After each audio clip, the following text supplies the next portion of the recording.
Well, I always enjoyed science and math, high school, and my father went to Tennessee Tech for 1 year to play basketball.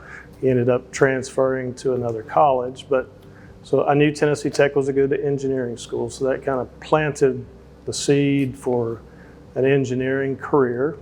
And initially, I had planned on being an electrical engineer, and I would say my sophomore year-ish, took a few electrical engineering classes and realized this is probably not my cup of tea. We were solving equations with imaginary numbers, and I thought, I need something a little more tangible, something I can feel and touch. So I decided to switch to civil engineering, and that turned out to be a good decision. So I really enjoyed that in my career thus far.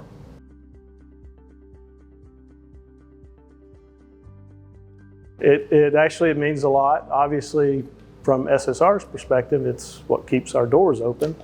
Our clients come to us and ask us to solve a problem. So when we're able to do that, that obviously feels good. Feels like we're successful in what we're doing, and us in the civil environmental group, and imagine all the other groups as well. But we take pride in the relationships that we develop with our clients, and we like to have long-standing relationships. Some are 40 plus years that we have client relationships. So when we're able to solve a problem for that type of a client, which some are actually friends that we do stuff outside of work, then that's it feels good.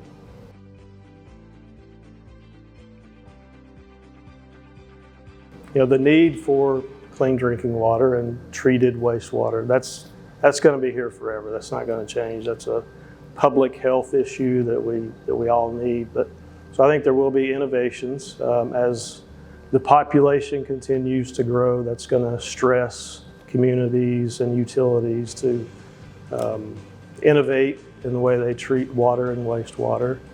And then also the regulations always become more and more stringent from state and local regulatory authorities. They're never lessened. They always become more stringent. So again, those things will impact the treatment level and will require innovations in our designs and be more sophisticated designs.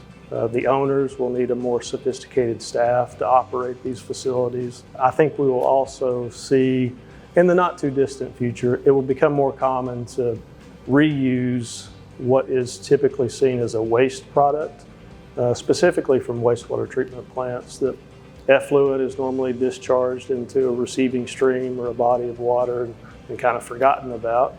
But that water could also be used to irrigate golf courses and crops, and used in industrial processes, things of that nature. So I think that'll become more common even in a water-rich area like Tennessee and Kentucky and Alabama.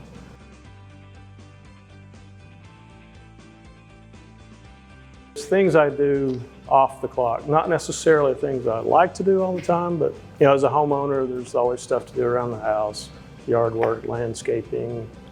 And my wife and I are expecting a little one soon, so we've done some home improvement projects as of late. Again, these aren't things I necessarily enjoy doing, but I do them. I also really enjoy live music. So any opportunity to go to a concert or a music festival, I love to do those kind of things. And living in Nashville, it's kind of a dream come true for a music lover. I mean, it's everywhere. It's kind of an unlimited supply of music. Although I can't say I really like country music, but there are all forms of music in Nashville, so it's easy to find a live music show somewhere.